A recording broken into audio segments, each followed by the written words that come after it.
बिस्मिल्लाहिर्रहमानिर्रहीम। अस्सलाम वालेकुम। मैं सैयद इमरान शफ़क़त आपकी खिदमत में हाज़िर हूँ। दो वाक़यात हैं। एक ये कि आज बिलावल भुट्टो आसिफ अली ज़रदारी अदालत में पेश हुए तोशाखाना रेफरेंस में, और वहाँ पे पुलिस की भारी नफरी मौजूद थी, और जो मीडिया से बातचीत की है बिलावल भुट्टो ने वो बड़ी मानी खेज़ है। उन्होंने कहा है कि जी कि हमारे पूरे ख़ानदान को गिरफ़्तार कर लें, लेकिन हम जो हैं वो कंप्रोमाइज़ नहीं करेंगे जमहूरियत पे, हम कंप्रोमाइज़ नहीं करेंगे 18वीं तरमीम पे, NFC पे।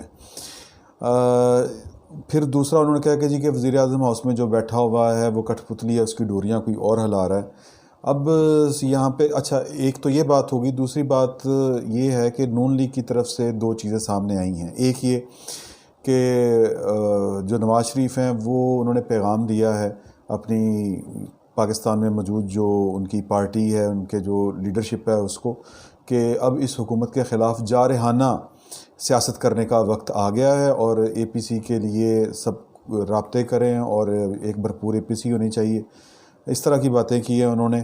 फिर जमीयत उलमा अहले हदीस के साजिद मीर साहब, वो उन्होंने मुलाकात की है मरीम नवाज़ से। मरीम नवाज़ की से मुलाकात के बाद उन्होंने मीडिया से गुफ्तगू करते हुए कहा है, जो रिपोर्ट हुआ है कि मरीम नवाज़ की गाड़ी के ऊपर 2 स्नाइपर शॉट फायर किए गए थे, यानी गोलियां चलाई गई थी। स्नाइपर का तो आपको पता होगा कि वो बहुत दूर से बैठ के वो अपने टारगेट को निशाना बनाया जाता है। तो ये अगर बात मरीम नवाज़ समझती हैं, या ज़ाहिर है साजिद मीर साहब को मरीम नवाज़ ने ये वाली बात कही होगी, तो मेरा ख़्याल है कि मरीम नवाज़ को ये बात खुल के सामने करनी चाहिए सबके, कि उन पे वाकई कातलाना हमला करने की कोशिश की गई या कातलाना हमला था, क्योंकि वो बुलेट प्रूफ गाड़ी थी और उसके शीशे पे दरार जो पड़ी है वो बड़ी मानी खेज़ है। लेकिन मरीम नवाज़ इस बारे में उस तरह से खुल के बात नहीं कर रही जिस तरह उन्होंने साजिद मीर साहब के ज़रिए ये बात कहलवाई है। हो सकता है कि साजिद मीर साहब ने अपनी मर्ज़ी से की हो, लेकिन ज़ाहिर है कि ये बात उनको बताई गई होगी तो उन्होंने की होगी, अदरवाइज़ गाड़ी का मुआयना तो नहीं मेरा ख़्याल उन्होंने किया होगा। अब ये 3 बातें हैं इकट्ठी। एक ये कि, और इन 3 बातों में से एक ही बात निकलती है, और वो बात ये है कि जब हमारी जो अपोजिशन है, इनको जब कोई ज़ाती मसाइल का सामना होता है तो फिर इन्हें 18वीं तरमीम भी याद आती है।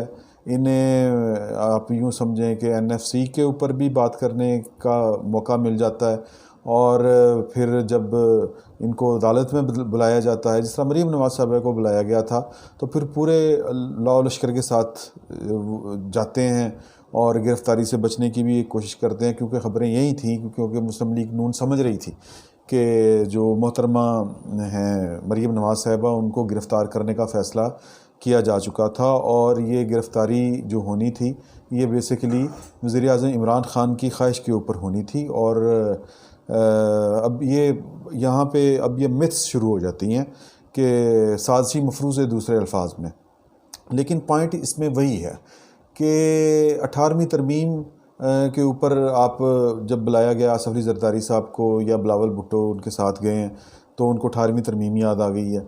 18वीं तरमीम पे वो गाहे बगाहे बात करते रहते हैं। इमरान ख़ान और उनके वज़रा भी 18वीं तरमीम के ऊपर बात करते हैं कि उनके ख़्याल में ये तरमीम जो है ये ठीक नहीं है और इसको वापस होना चाहिए, या कम से कम इसमें अमेंडमेंट होनी चाहिए। ये फैसल वाडा साहब भी और फवाद चौधरी साहब भी करते हैं, फिर इमरान ख़ान साहब ने ख़ुद बात की है। लेकिन मामला ये है कि बिलावल भुट्टो तो कहते हैं कि ये सिलेक्टेड है। एक दूसरा ये कि आज उन्होंने जिस तरह कहा कि ये कठपुतली वज़ीर-ए-आज़म है, इसकी डोरें कहीं और से हिलती हैं, तो फिर इसका दूसरा मतलब ये है कि 18वीं तरमीम के ख़िलाफ़ जो है वो इमरान ख़ान या उनके जो वज़रा बात करते हैं वो बेसिकली अपनी मर्ज़ी से नहीं कर रहे। अगर हम ये बात मान जाएं बिलावल भुट्टो ज़रदारी की, तो फिर ये बिलावल भुट्टो ज़रदारी की ज़िम्मेदारी बनती है कि वो फिर ये खुल के बात करें कि इनकी डोरें कौन हिला रहा है, और ये जो 18वीं तरमीम के असल मुखालिफ हैं वो कौन हैं, वो कौन सी क़ुव्वतें हैं। ज़ाहिर है कि जो समझने वाले हैं, जो सियासत के ऊपर नज़र रखते हैं, उनको भी शायद वो इत्तफ़ाक़ करते हों बिलावल भुट्टो ज़रदारी से, लेकिन ये काम सियासतदान का ही है कि वो जो सियासत के अंदर जो खुफिया हाथ होते हैं, जो खुफिया क़ुव्वतें अमल पैरा होती हैं और अपने डिज़ाइन के मुताबिक वो मामलात को चला रही होती हैं, अपने स्क्रिप्ट के मुताबिक चला रही होती हैं। जिस तरह उन्होंने कहा आज मीडिया से गुफ्तगू करते हुए कि हमें भी धमकियां मिल रही हैं कि लाइन में लग जाओ, स्क्रिप्ट पे चलो, تو یہ ایک پولیٹیکل لیڈر کی ذمہ داری ہے کہ وہ دلیری کا مظاہرہ کرے، جرت کا مظاہرہ کرے، اور اپنے لوگوں کو، اپنے ووٹروں کو بتائے کہ ان کو دھمکیاں کون دے رہا ہے، اور جو وزیر اعظم جو ہیں وہ کٹھ پتلی ہیں، وہ کس کی کٹھ پتلی ہیں، اور ان کی ڈوریں کون ہلا رہا ہے۔ تو یہ جو اشاروں کنائیوں میں باتیں کرنی ہیں، یہ پاکستان کی سیاست سے جب تک ختم نہیں ہوتی تب تک میرا خیال ہے کہ پاکستان کی سیاست کا بھی قبلہ درست نہیں ہوگا۔ اب نواز شریف صاحب کی طرف آ جاتے ہیں۔ نواز شریف صاحب جو ہیں وہ ان کے جو رانا ثناء اللہ اور اس طرح کی جو مریم اورنگزیب ہے، وہ کہہ رہی ہیں کہ جی اب ہم نے فیصلہ کر لیا ہے کہ ہم تحریک چلائیں گے اور بھرپور چلائیں گے۔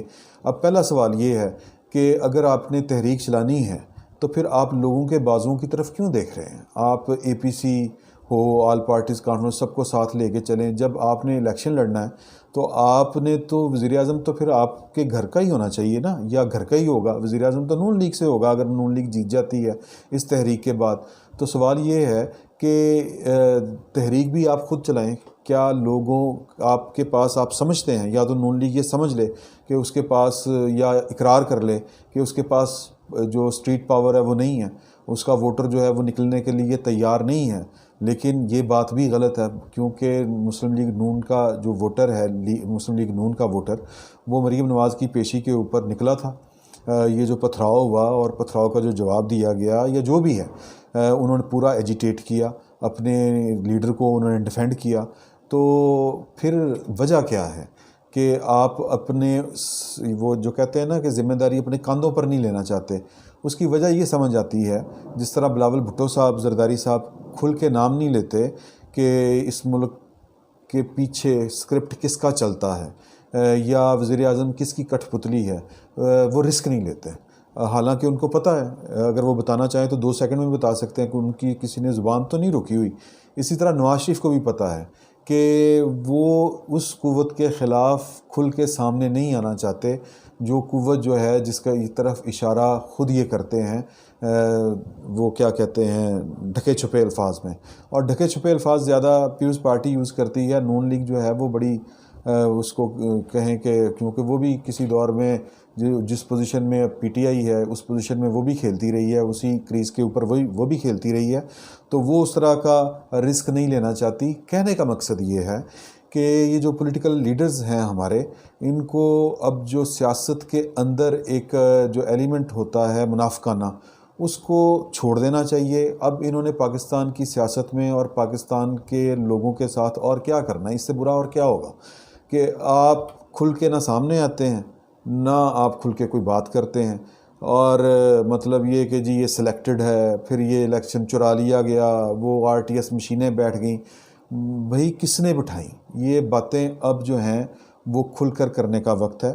اگر اب بھی یہ کھل کر باتیں نہیں کریں گے، کھل کر ان کا اظہار نہیں کریں گے، تو پھر یہ منافقت کی سیاست ہے، اور یہی جو پاور سٹرکچر ہے پاکستان کا، جو رولز آف گیمز ہیں، وہ کبھی بھی تبدیل نہیں ہوں گے۔ تو نواز شریف صاحب جو ہیں وہ ان کو جو اب تو کھل کے یہ باتیں سامنے آنی شروع ہو گئی ہیں کہ جی کہ وہ ڈیل کا حصہ تھا کہ وہ باہر جائیں گے اور خاموشی سے بیٹھے رہیں گے، اور مریم نواز جو ہیں وہ یہاں پہ رہیں گی گرنٹر کے طور پہ۔ تو وہ ان کو گارنٹی یہ انہوں نے کس کو دی، یہ ڈیل ان کی کس کے ساتھ ہوئی، اس کا بھی ان کو اعتراف کر لینا چاہیے، کیونکہ ماضی میں وہ ایک ڈیل کر کے گئے تھے، اور جب تک کاغذ ان کے سامنے نہیں آئے تب تک، یا سعودی عرب والوں نے آ کے وہ کاغذ نہیں دکھائے تب تک وہ اس ڈیل سے انکار کرتے رہے ہیں۔ تو اب بھی وہ کہنے والے یہی کہہ رہے ہیں کہ وہ ڈیل کر کے گئے ہیں، اور اب بھی وہ کسی کے اشارے کے اوپر ایجیٹیشن کی سیاست کرنے جا رہے ہیں۔ تو اصولاً پاکستان کے سیاستدانوں کو ایک اصولی سیاست کرنی چاہیے۔